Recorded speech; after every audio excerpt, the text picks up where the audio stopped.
My name is Paul Wattler. I'm a director of the foundation from Dallas and a former president of the foundation, which puts me in the role of having the honor of presenting the James Madison Award today, which is the most coveted recognition that this organization presents. And we're very pleased to have a very deserving winner today, Jim Moroney of the Dallas Morning News. Jim, as so many people in this room know, is an icon in the Texas newspaper industry. Since 2001, he served as publisher of the Dallas Morning News. And then in 2013, he doubled his workload and took on the additional duties of president, chairman, and CEO of A.H. Belo Corporation, which is the parent company of the Dallas Morning News.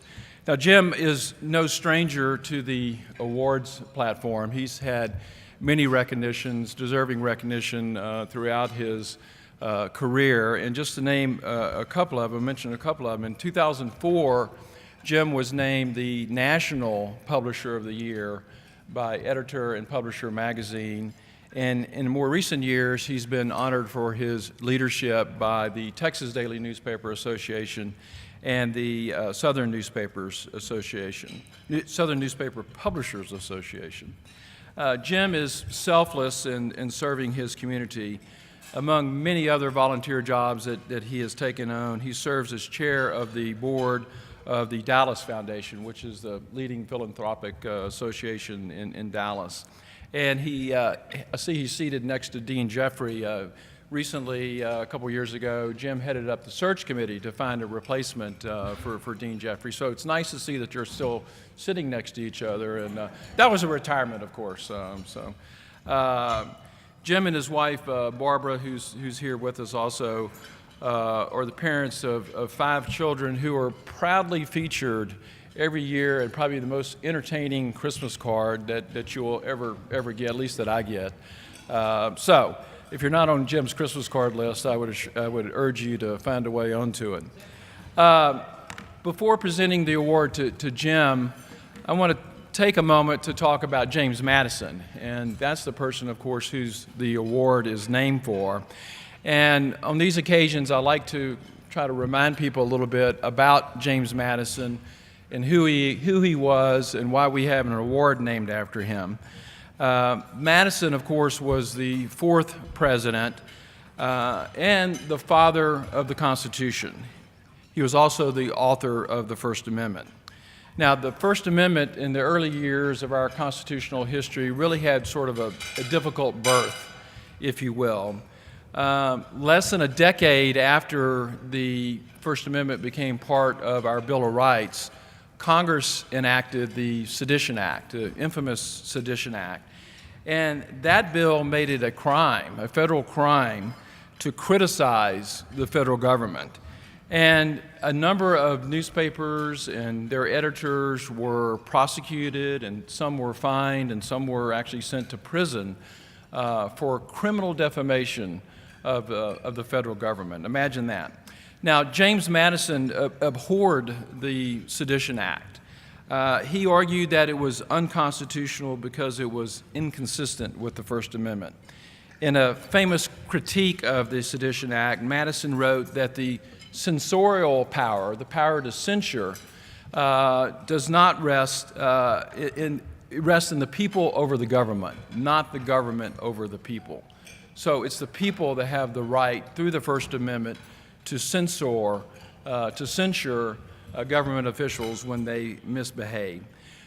200 years later, I think we can draw a straight line from James Madison to Jim Moroney. Our honoree today understands the First Amendment just as James Madison understood the First Amendment and as James Madison intended it. Jim Moroney puts into practice on a daily basis Madison's idea that newspapers in America are the most important check against government abuse and misconduct. Jim Moroney relentlessly strives to fulfill Madison's vision of the role of newspapers in our republic. Jim faces challenges along the way that Madison and the founding fathers, the founders, could never have imagined. One challenge, of course, is the technology revolution that has disrupted the business model of newspapers and so many other industries over the last decade or more. And the other challenge is one that has really reached an acute stage in the past year. And that's really the unprecedented level of disdain and scorn that we see heaped on the news media from the highest level of the federal government today. But Jim has navigated these waters in excellent fashion. He's really, I think, followed the Madisonian precepts in navigating these waters. He's got a keen sense that as digital technologies and online platforms proliferate, newspapers must continue to shine a bright light on government at all levels of government, local, state, and national. FOI Foundation Director Leona Allen submitted the nomination for Jim for the Madison Award. And in her nomination, Leona described Jim as a publisher who put principle over business interests in connection with the newspaper's 2016 endorsement in the presidential race.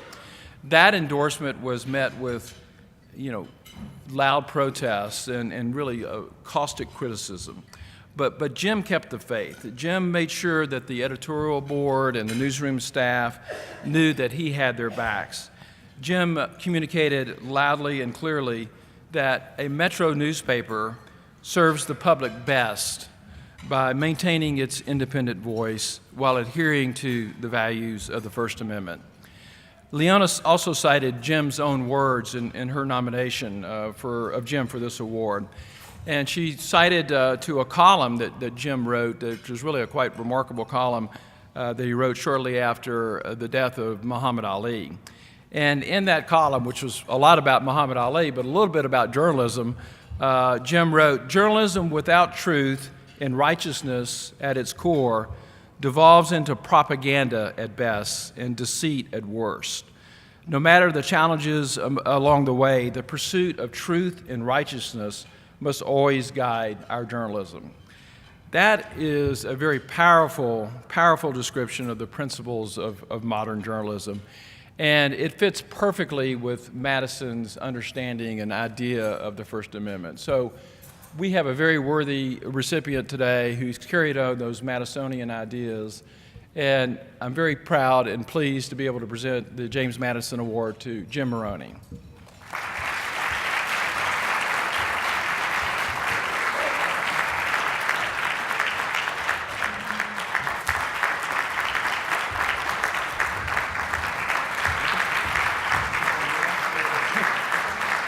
Somewhere we have an award for you. Okay, that's all right.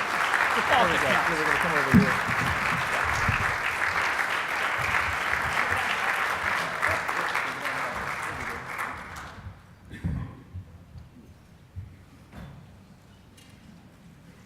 Well, first, thank you, Paul, for a very generous introduction, and I really do appreciate it. I flew in from New York last night, and I mention that because my bride of almost 34 years drove down today to be at this luncheon and hear me say a few words. And if anybody has heard me say way too many words over the last 34 years, it's Barbara. So, sweetie, thank you for being here. She also listened to a book by David McCullough that happened to mention something about James Madison, which I don't think anybody in the room, including me, certainly knew, that he weighed less than 100 pounds. Really? So I have one thought for the Freedom of Information Foundation of Texas. If you want to do a bigger award than the Madison Award, just named it the Taft Award. He weighed 350 pounds. And I want to thank the Freedom of Information Foundation of Texas for this award, too. And I want to say to you that this is a team effort, that free flow of information is a team effort. And I want to acknowledge a few people that are here that are part of that team. First of all, I want to acknowledge Paul because he's been a part of our team in fighting for the freedom of information with us for more than 3 decades. And he's been with us the whole time. But also, we have great collaboration right here in Austin. And that's represented by my friends from the Moody College that are here today. Former Dean Hart, that I had a wonderful opportunity to work with. Next to him, the irrepressible Rosenthal Alves, and the current director of the School of Journalism, R.B. Brenner. They have been wonderful partners with us in helping us to do more, better journalism. And then, of course, I want to acknowledge all of my colleagues from the Dallas Morning News, but I'm going to start with the publisher of the Denton Record Chronicle, a paper that we own. And Bill Patterson is right there at the table. I appreciate you coming down, Bill, a little further from Denton than it is from Dallas. But also all of our Dallas-based news team, our editor, Mike Wilson, our managing editor, Robin Tomlin, is there. I don't have my glasses. Kevin Willey is there, who's our editorial page editor. Also, Leon Allen. Leona, thank you for making that nomination. Keith Campbell, part of our leadership, and Meady Nix. I think also from Austin, of course, we have our bureau down here, and Brandy Grissom is here, our bureau chief, and her colleagues, Bob Garrett and Dave McSwain is down there. So, hey, Dave, how are you?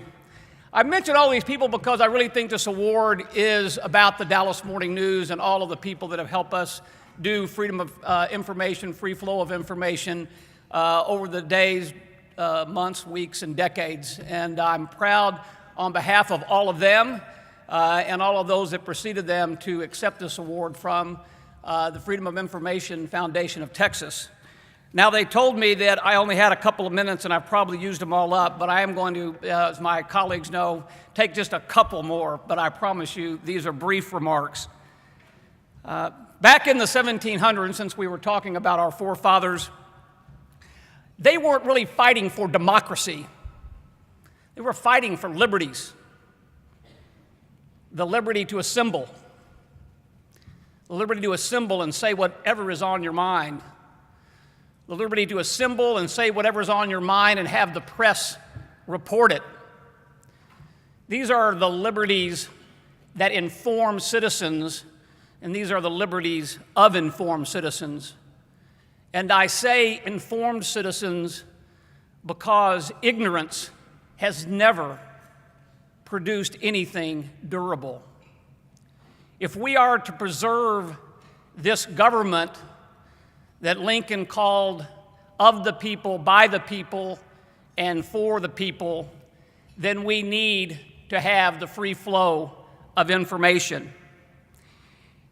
Yet no matter how darkly sometimes these liberties that allow for the free flow of information become, I cannot, and I hope you will not, ever give in to the temptation to diminish these liberties. I imagine that we could hear it said today, how can we permit such liberties when assemblies turn into targets for terrorism? How can we permit such liberties when a person's speech is filled with nothing but hate? And how can we permit these liberties for reporters for whom there is no truth? And I will tell you that I will say today, and I will say again and again, and I hope you will, that we cannot deny these liberties. Because can we deny them to one citizen and still protect them for all the others? Can we make one exception and not make it part of the rule? Can we turn the page?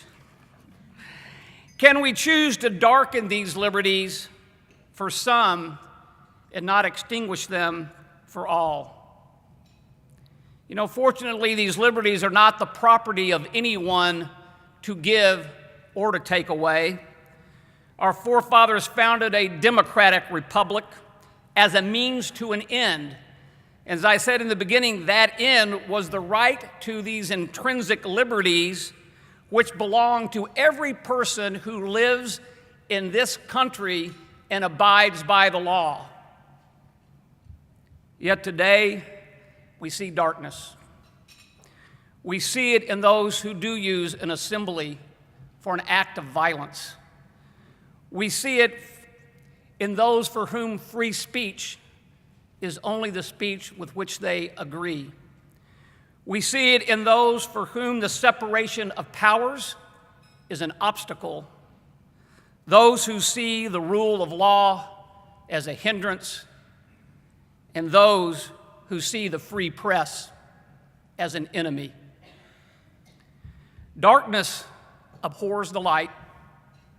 The light we need is a transparency that comes from the free flow of information, and the free flow of information is and always will be the most important work of the free press.